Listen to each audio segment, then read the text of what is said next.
Ushbu loyiha Biznes rivojlantirish banki hamkorligida Toshkent viloyati Yangiyo'l tumani Epken MFda 304-sonli kontrda amalga oshirilmoqda.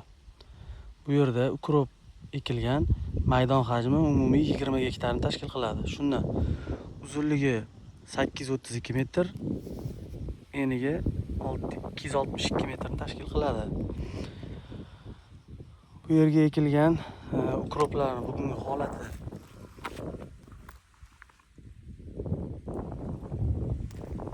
yaxshi holatda.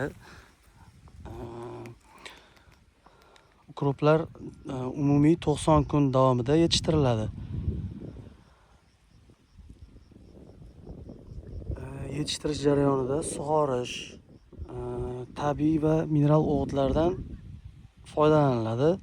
Ushbu loyihaga 57 dehqon xo'jaliklari biriktirilgan. Har bir dehqon xo'jaligi uchun o'rtacha 35 sotixdan yer maydoni to'g'ri keladi.